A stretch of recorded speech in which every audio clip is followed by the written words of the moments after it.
Hello friends, welcome back to my YouTube channel. Friends, आज के इस वीडियो में मैं आप लोगों के साथ अपना हॉस्पिटल बैग शेयर करने वाली हूँ कि मैं अपने हॉस्पिटल बैग में क्या क्या लेके जाने वाली हूँ। तो जो जो ज़रूरी चीज़ें हैं वो मैं अपने हॉस्पिटल बैग में आज रखने वाली हूँ, क्योंकि मेरा 9th मंथ स्टार्ट हो चुका है, जैसा कि मैंने आप लोगों के साथ शेयर किया था। तो अब तो हॉस्पिटल बैग को बनाना बनता ही है, तो मैंने कोई नया हॉस्पिटल बैग नहीं लिया है। एक पुराना सा कोई बैग रखा था, उसी को मैं यूज़ करने वाली हूँ। तो ये बैग है जिसमें मैं अपने हॉस्पिटल की सारी ज़रूरी चीज़ें रखने वाली हूँ। तो इसमें 3 से 4 कंपार्टमेंट है, तो इसी में सारे मेरे चीज़ें आ जाएगी। तो अच्छे से इसमें मैं अपनी चीज़ें रख लूँगी, क्योंकि अभी मुझे पता नहीं है कि ज़्यादातर तो डॉक्टर ने मुझे सी सेक्शन का ही बोला है, क्योंकि अभी तक बेबी की पोजीशन जो है ब्रीच है। तो फिर मुझे कम से कम 5 से 6 दिन लग जाएंगे, इसलिए मैं काफ़ी सारा सामान अपने साथ कैरी करूँगी। तो यहाँ पर मैं ये बैग रखूँगी और इसमें ही सारा मेरा सामान आने वाला है। तो अब मैं आप लोगों का शेयर करूँगी कि मैं क्या क्या रखने वाली हूँ। अगर कुछ चीज़ें छूट जाती है तो आप मुझे बता देना, और कुछ चीज़ें आपके काम की हो तो आप भी रख सकते हैं अपने हॉस्पिटल बैग में। तो अब मैं अपना हॉस्पिटल बैग में सबसे पहले तो 2 गाउन्स रखने वाली हूँ, जो कि मैं आप लोगों को दिखा देती हूँ किस तरह के गाउन हैं। इस तरह के कॉटन के गाउन हैं, जो कि बहुत ही अच्छे से सॉफ्ट से मटेरियल है। मैंने इनको ज़्यादा पहना नहीं है, 1 या 2 बार ही पहना होगा, तो ये न्यू ही है। तो इस तरह के मैंने ये गाउन रख लिए हैं और अच्छे से वॉश है ये। तो ये काम आ जाएंगे मुझे अपने हॉस्पिटल में, क्योंकि वहाँ पर इसी तरह के गाउन हमको काम आते हैं, हल्के फुल्के और कंफर्टेबल। तो इस तरह के 2 गाउन हैं। ये ग्रीन कलर का इस तरह का है, आप देख लीजिए, कुछ इस तरह का है। तो काफ़ी सॉफ्ट से मटेरियल है और बहुत ही ज़्यादा कंफर्टेबल रहने वाले हैं हॉस्पिटल के दौरान। तो एक ये वाला है, तो एक ये तो मैं रखने वाली हूँ अपने साथ में। और दूसरा जो है वो रेड शेड में है, जो आप देख लीजिए, इस तरह का रेड और कुछ पिंक शेड का है। तो एक ये वाला रख लूँगी मैं। तो काफ़ी अच्छे से ये हो जाएगा हॉस्पिटल में। तो मैंने कुछ अपने लिए लिया नहीं है ऐसा कुछ, क्योंकि अभी मुझे ज़रूरत नहीं लगी है। बाद में ज़रूरत लगेगी तो मैं अपने लिए परचेज़ कर लूँगी। अभी के लिए जो मेरे पास चीज़ें मौजूद है वही मैं लेके जा रही हूँ। कुछ भी मैंने बाहर से अपने लिए परचेज़ किया नहीं है। डिलीवरी के लिए कुछ ख़ास ऐसा मैंने नहीं परचेज़ किया है। एक नाइटी ये रख लूँगी मैं, नाइट वेयर, जो कि बहुत ही ज़्यादा कंफर्टेबल है और अभी प्रेगनेंसी के दौरान भी काफ़ी मुझे काम आ रहा है। तो काफ़ी खुलासा है और अच्छे से इसमें कंफर्टेबल महसूस होता है, कॉटन का है। तो ये एक नाइटी मैंने अपने साथ रख लिया है। और मैंने कुछ अलग से अपने लिए नहीं लिया है, जैसा कि मैंने आप लोगों से शेयर किया। जैसे कि फीडिंग के लिए अलग से आती है ड्रेसेस, तो वो मैंने नहीं परचेज़ की है। तो एक ये ड्रेस मैं रख लूँगी वापस आने के लिए। इसमें कुर्ती है और एक दुपट्टा और एक प्लाजो है। तो काफ़ी कंफर्टेबल है, रेयॉन मटेरियल में है ये। तो एक ये रख लूँगी, वापस आने के टाइम शायद मैं इसको पहन के आऊँगी। तो एक ये मैंने रख लिया है। और इसके अलावा मैंने अपने ये जो पेपर्स जो है, जितनी भी मेरी सोनोग्राफीज़ वगैरह है, सब कुछ एक साथ डाल के रख ली है। अब बस इनको फ़ाइल में लगाना बाकी रहता है, तो मैं इनको फ़ाइल में लगा दूँगी आज या कल में, 1-2 दिन में मैं इनको लगा दूँगी फ़ाइल में। और इनको अपने साथ ज़रूर कैरी करूँगी। इसके अलावा जो आधार कार्ड है मेरा, वो भी मैंने रख लिया है। तो ये सारे जो भी हैं मेरी सोनोग्राफीज़ और डॉक्टर्स की जो भी है पर्ची वगैरह, वो रख लूँगी। इसके अलावा जो मेडिसिन्स है वो भी आप देख लीजिए। मेडिसिन्स जो मेरी आयरन कैल्शियम की जो भी मेडिसिन अभी चल रही है, मोस्टली तो आयरन और कैल्शियम की ही मेडिसिन अभी चल रही है, तो ये भी मैं अपने साथ रख लूँगी।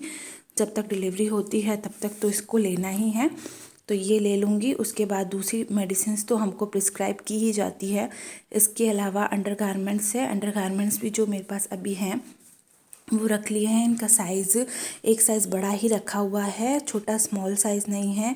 तो ये बड़ा साइज़ है, तो अच्छे से कंफर्टेबली उस दौरान आ जाएगा। तो इस तरह के कॉटन के हैं, तो काफ़ी इजीली होगा इनको वेयर करना, तो बहुत ही अच्छे से इजी है ये इनको वेयर करना। तो ये रख लूँगी मैं।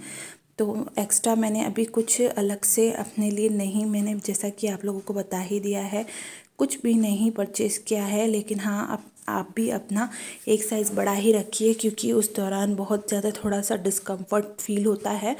तो एक साइज़ बड़ा रखा है, क्योंकि ब्रेस्ट में भी मिल्क बन जाता है तो हमको थोड़ा सा दिक्कत होती है। तो एक साइज़ बड़ा आपको रखना ज़रूरी है इस दौरान। अपनी जैसे कि ब्रा वगैरह है, उसका एक साइज़ आप बड़ा रखेंगे तो आपको बहुत ही ज़्यादा हेल्प होता है इस दौरान। तो यहाँ पर मैंने 3 ये रख लिए हैं सेट। उसके अलावा एक एक्स्ट्रा मैंने अंडरवेयर रख लिया है, जो कि काफ़ी अच्छे से आ जाता है और बड़ा साइज़ है। तो एक ये रख लिया है।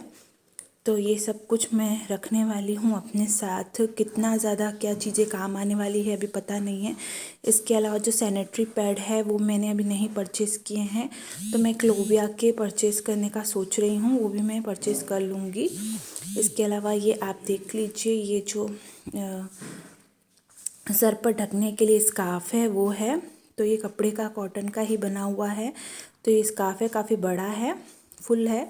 इसके अलावा ये 2 स्कार्फ है, तो यहाँ पर मैंने 2 रखे हुए हैं। ये पूरा वीडियो मैं वॉइस ओवर कर रही हूँ, क्योंकि मेरे घर पे काम चल रहा है फर्नीचर का, तो बहुत ज़्यादा आपको नॉइस आता है, इसलिए मैंने सारा वीडियो वॉइस ओवर वापस से कर लिया है, ताकि आपको अच्छे से सुनाई दे सके। तो ये 2 स्कार्फ मैं रखूँगी, जो कि काम आने वाले हैं प्रेगनेंसी में, डिलीवरी के बाद बहुत ज़्यादा काम आते हैं सर को ढकने के लिए, ताकि हवा नहीं जाए। और एक ये नैपकिन है जो रखने वाली हूँ मैं अपने साथ में, जो कि मुँह वगैरह पोंछने में काम आने वाला है, हैंड वगैरह पोंछने की ज़रूरत होगी तो एक ये रख लिया है। इसके अलावा मैंने एक मास्क रखा है, मास्क की भी ज़रूरत पड़ने ही वाली है हॉस्पिटल में, तो एक मास्क रखा है। और एक इस तरह का मैंने ये ये क्या कहते हैं इसको, स्कार्फ रखा हुआ है, स्टॉल, जो कि ढकने वगैरह के काम आएगा। तो थोड़ा बहुत गर्म भी है और सॉफ्ट भी है, तो काफ़ी काम आएगा ये। एक पेयर सॉक्स का रखा हुआ है, क्योंकि अगर ऑपरेशन होता है तो बहुत ज़्यादा ठंड लगती है, तो एक सॉक्स का पेयर रखा हुआ है मैंने। इसके अलावा जो रिमूवर वाइप्स होते हैं, बेबी वाइप्स, वो रखे हैं, जो कि अच्छे से क्लीन वगैरह करना हो कुछ भी तो काम आने वाले हैं। तो एक वाइप्स का पैकेट मैंने रख लिया है, जिसमें 72 वाइप्स है, तो एक ये वाला रख लिया है मैंने। इसके अलावा मैंने यहाँ पर कुछ छोटी छोटी पर्सनल चीज़ें रखी है, जैसे कि सैनिटाइज़र रखा है। सैनिटाइज़र का बहुत यूज़ होने वाला है बेबी के लिए, मेरे लिए, तो एक सैनिटाइज़र का बड़ा ये बॉटल मैंने रख लिया है। और यहाँ पर मैंने 2 लिप बाम रख लिए हैं, एक मेबलिन वाला कलर वाला और एक सिंपल सा नॉर्मल जो होता है, तो दोनों रख लिए हैं, क्योंकि बहुत लिप्स ड्राई होते हैं तो बहुत ज़्यादा काम आने वाले हैं। एक कॉम्ब रखा है, बाल वगैरह कॉम्ब करने के लिए ज़रूरत पड़ेगी, तो एक कॉम्ब रखा है। इसके साथ में मैंने एक लैक्मे का ये पाउडर रख लिया है। हो सकता है वापस आने के दौरान टचअप करने की ज़रूरत हो, क्योंकि हॉस्पिटल में तो वहाँ पर टचअप करने की कोई ज़रूरत लगती ही नहीं है, क्योंकि हमारी तबीयत ही ठीक नहीं होती है, तो टचअप वगैरह करने की हमको ज़रूरत नहीं लगती है। और एक ये मेरे पास विस्पर का सैनिटरी पैड पड़ा हुआ था, तो मैंने सोचा कि चलो उसको रख लेती हूँ अभी। बाकी तो मैंने क्लोविया के ऑर्डर करने का सोचा है, जो मैं 1 से 2 दिन में अभी ऑर्डर कर लूँगी, जो कि डायपर पैंटीज़ है, जो मैं आप लोगों के साथ पिक्चर शेयर कर दूँगी उसका। तो मैंने ऑर्डर करने की सोची है, तो 3 वो पैर आएंगे, तो 3 वो रख लूँगी। इसके साथ एक मोबाइल फ़ोन तो रखना ज़रूरी बनता ही है पिक्चर्स वगैरह क्लिक करने के लिए।